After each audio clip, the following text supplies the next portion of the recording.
অন্তর্বর্তীকালীন সরকার কে চালাচ্ছেন? ডক্টর মোহাম্মদ ইউনূস? তিনি কি স্বাধীন, সার্বভৌম, যে কোনো বিষয়ে সিদ্ধান্ত নেওয়ার ক্ষমতা তার আছে, পক্ষে কিংবা বিপক্ষে? বা তিনি কি দেশপ্রেমিক? তিনি কি আমেরিকার এজেন্ট? তিনি কি ভারতকে তোয়াজ করার চেষ্টা করছেন? তিনি কি প্রথম আলো গ্রুপ রয়েছেন, প্রথম আলোর যে সকল বুদ্ধিজীবী, সাহিত্যিক, সাংবাদিক রয়েছেন তাদের দ্বারা প্রলুব্ধ, তাদের দ্বারা প্রভাবিত, তাদের দ্বারা পরিচালিত? নাকি তিনি যাদের কথা বলেন সমন্বয়ক, অর্থাৎ সাধারণ ছাত্র এবং জনতা যারা এই আন্দোলন করেছেন, সেই আন্দোলনের প্রতিনিধি রূপে তার সঙ্গে যে সকল সমন্বয়ক রয়েছেন এবং যাদের দুজন সদস্য ইতিমধ্যে উপদেষ্টা রূপে তার সঙ্গে রয়েছেন, তাদেরকে নিয়ে তিনি কি সরকার চালাচ্ছেন? নাকি এই সরকারের পেছনে সেনাবাহিনীর একটি প্রচ্ছন্ন সমর্থন রয়েছে? তিনি কি সেনাবাহিনীর অধীন, প্রভাবাধীন, নাকি সেনাবাহিনী তার অধীন? অত্যন্ত স্পর্শকাতর এই বিষয়গুলো নিয়ে আলোচনার চেষ্টা চালাবো সাধ্যমতো। একথা আমরা সবাই জানি যে বাংলাদেশের যে কোনো ক্ষমতার যে পট পরিবর্তন, এই পট পরিবর্তনে স্বাধীন বাংলাদেশে, এমনকি পাকিস্তান জমানাতে, সেনাবাহিনীর সবচেয়ে গুরুত্বপূর্ণ ভূমিকা পালন করেছে। সেনাবাহিনীর পক্ষ অবলম্বন করা ছাড়া বা সেনাবাহিনীর পক্ষ ত্যাগ করা ছাড়া কোনো দিন ক্ষমতার পট পরিবর্তন আমাদের দেশে হয়নি। আরেকটি হয়েছে, সেটা হলো নির্বাচনের মাধ্যমে। তো নির্বাচনের মাধ্যমে যে ক্ষমতার পট পরিবর্তন হয়েছে সেখানেও সেনাবাহিনীর একটা পরোক্ষ ভূমিকা থাকে, কিন্তু সেনাবাহিনীকে একেবারে তুড়ি মেরে উড়িয়ে দিয়ে ভারতের মতো গণতান্ত্রিক একটি ভাবসাব দেখিয়ে কিংবা লন্ডন আমেরিকা অর্থাৎ পশ্চিমা দুনিয়াতে যেভাবে সামরিক বাহিনীকে ট্রিট করা হয়, আমাদের দেশে আসলে সেটি সম্ভব নয়। 18 মাসের মধ্যে নির্বাচন অথবা সংস্কার হবে, তারপর 18 মাসের নির্বাচন, হোয়াট এভার মেবি। তিনি এই 18 মাস যে একটা টাইম ফ্রেম বেঁধে দিয়েছেন, এটি নিয়ে বাংলার মানুষের মধ্যে আনন্দর যে বন্যা, এটি রীতিমতো বয়ে গিয়েছে এবং সরকারকে রীতিমতো অস্বস্তির মধ্যে ফেলে দিয়েছে। তো আমাদের ডক্টর মোহাম্মদ ইউনূস, উনি ভয়েস অব আমেরিকার সঙ্গে একটি সাক্ষাৎকার দিয়েছেন আমেরিকাতে বসে, এবং তাকে যখন এই বিষয়টি নিয়ে আলোচনার এই বিষয়ে তাকে যখন জিজ্ঞাসা করা হলো, তখন তিনি বললেন যে এটা আমার বক্তব্য নয় বা আমাদের বক্তব্য নয়। তো তার যে মুখভঙ্গি, ভুরু কুঁচকানো এবং তার যে বিরক্তি, এটা দেখে মনে হলো যে তিনি জেনারেল ওয়াকারের এই বক্তব্য দ্বারা যথেষ্ট বিব্রত বোধ করছেন, আহত হচ্ছেন, এবং তার যদি ক্ষমতা থাকে, কোনো সুযোগ থাকে, তাহলে তিনি এটার একটা দফা রফা করে ছাড়বেন। শেখ হাসিনার মতো যদি তার ক্ষমতা থাকতো বা থাকে, বা আমেরিকা যদি তাকে ওইরকম গ্রিন সিগন্যাল দেয়, তাহলে এই যে জেনারেল ওয়াকারুজ্জামান তার অনুমতি ছাড়া তিনি কি করে এই ধরনের একটি বক্তব্য দিলেন, এটি নিয়ে একটি আলাদা টাগ অফ ওয়ার শুরু হতে পারে।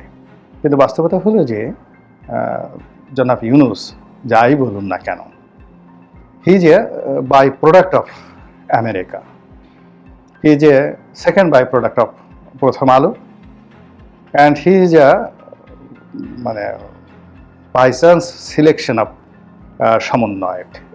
এর বাইরে এই আন্দোলন, সরকার প্রধান হওয়া, রাষ্ট্র পরিচালনা করা, এই সমস্ত বিষয়ে তার কোনো চিন্তা ছিল না। তিনি বেশ কয়েকটি সাক্ষাৎকারে তিনি তার নিজের অসহায়তার কথা বলছিলেন, এবং তিনি ফ্রান্স থেকে সম্ভবত আসতেন না যদি শেখ হাসিনা ক্ষমতায় থাকতেন। কারণ হলো তার মামলাগুলো এমন একটা পর্যায়ে চলে গিয়েছিল যে তিনি আসার পরেই তাকে জেলে যেতে হতো, এমন একটা পর্যায়ে চলে গিয়েছিল। এবং তিনি কয়েকটা পত্রিকায় দেখলাম যে এই বিষয় নিয়ে লিখেছে যে ডক্টর মোহাম্মদ ইউনূস মোটামুটি সিদ্ধান্ত নিয়েছিলেন ফ্রান্স থেকে তিনি আর আসবেন না। তো ওইরকম একটা বিকলাঙ্গ মন, বিষণ্ণ পরিবেশ পরিস্থিতিতে তিনি হঠাৎ করে আসলেন, দেখলেন এবং জয় করলেন।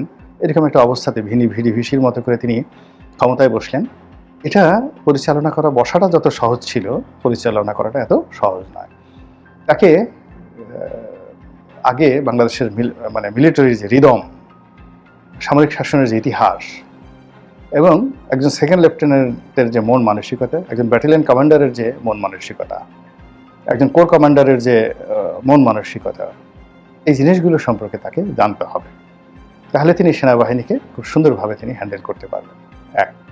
দ্বিতীয়ত হলো তিনি যে যাই বলুক না কেন বা তিনি যাই মনে করেন না কেন, সবাই মনে করছে যে সেনাবাহিনী যদি সমর্থন উঠিয়ে নেয় বা সেনাবাহিনী যদি প্রোটেকশন না দেয় এবং পুরো ঘটনা যদি পুলিশের উপর ছেড়ে দেয়, এখন সেনাবাহিনী কালকে যদি ক্যান্টনমেন্টে চলে যায় যমুনাতে অর্থাৎ সরকারি বাসভবনে, উনি 1 ঘন্টা থাকতে পারবেন কিনা এটা $1,000,000 প্রশ্ন।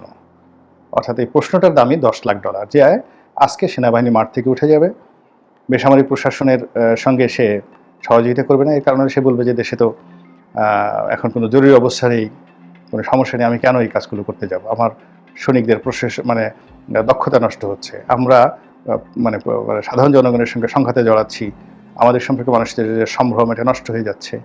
আর দিনের পর দিন সেই মাঠে দায়িত্ব পালন করতে গিয়ে সেনা সদস্যরা মানে ক্লান্ত বিধ্বস্ত হয়ে পড়ছে। যে কোনো যুদ্ধ অবস্থা বেশি দিন চলে না, এরা তো রীতিমতো যুদ্ধের, যখনই বাইরে যায় তারা তো একটা যুদ্ধের মোড়েই সেখানে যায়, তাদের অস্ত্র বহন করতে হয়, পোশাক পরে থাকতে হয়। তো বাইরে যদি 42 ডিগ্রি তাপমাত্রা হয়, বৃষ্টি হয়, তার মধ্যে সে কিন্তু পোশাক পরে গাড়ির মধ্যে বসে আছে। তো যেখানে আমরা এসির মধ্যে বসে থাকতে পারি না, সেখানে গাড়ির মধ্যে তাকে বসে থাকতে হচ্ছে। তো এই যে তারা যে কষ্টটা করছে এবং এই কাজের জন্য তাদেরকে আবার আলাদা ভাতাও দিতে হচ্ছে রাষ্ট্রের পক্ষ থেকে। তো যার জন্য তারা যদি কোনো কারণে ক্যান্টনমেন্টে চলে যায় বা দায়িত্ব পালনে অনীহা প্রকাশ করে, এবং এটা মিলিটারি লতে কীভাবে আছে এটা জেনারেল ওয়াকার ভালো জানেন। তো সেক্ষেত্রে এই বর্তমান পুলিশ ব্যবস্থা, সিভিল সার্ভিস এবং এই যে ছাত্র যারা সমন্বয় করেছে তাদের উপর নির্ভর করে ডক্টর মোহাম্মদ ইউনূস কতক্ষণ ক্ষমতায় থাকবেন সেটি নিয়ে কিন্তু অনেক রসালো আলোচনা রয়েছে।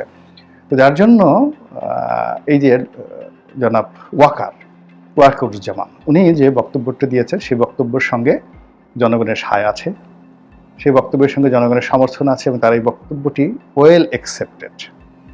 বরং এই বিষয়টি নিয়ে তিনি যদি খোলামেলা আলোচনা করতেন এবং বলতেন যে হ্যাঁ 18 মাস কেন, আমরা তো চেষ্টা করছি আরও আগে ক্ষমতা হস্তান্তর করার জন্য, এটা নিদারুণ একটা কূটনৈতিক ডিপ্লোম্যাটিক রিপ্লাই হতো যে 18 মাস তো অনেক সময়, আমরা তো সর্বোচ্চ চেষ্টা করছি যে 8 মাসের মধ্যে একটা নির্বাচনটা করে দেওয়া যায় কিনা, সবকিছু নির্ভর করবে জনগণের আশা আকাঙ্ক্ষা, রাজনৈতিক দলগুলো যারা স্টেক হোল্ডার তাদের চিন্তা চেতনা। তো এই সমস্ত কথাবার্তা না করে তিনি চোখে মুখে বিরক্তি ফুটিয়ে তুললেন এবং ক্রোধে তার চোখ দুটো গোল হয়ে গেল এবং তিনি যথেষ্ট বিরক্ত প্রকাশ করে যেভাবে বললেন যে সরকার না বললে এটা কোনো বক্তব্য নয়। এখন তার সরকার এত পাওয়ারফুল, এত শক্তিশালী হয়ে পড়েছে যে সেনাপ্রধানের যে বক্তব্যটি, সেই বক্তব্যটি তার কাছে কোনো গুরুত্বপূর্ণ বলে মনে হলো না বা মেনশনেবল মনে হলো না।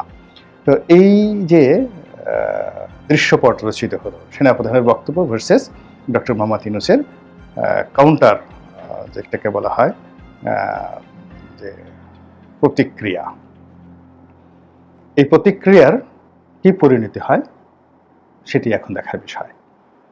আল্লাহ আমাদের সবাইকে হেদায়েত দান করুন এবং হেফাজত করুন। আসসালামু আলাইকুম ওয়া রাহমাতুল্লাহি ওয়া বারাকাতুহু।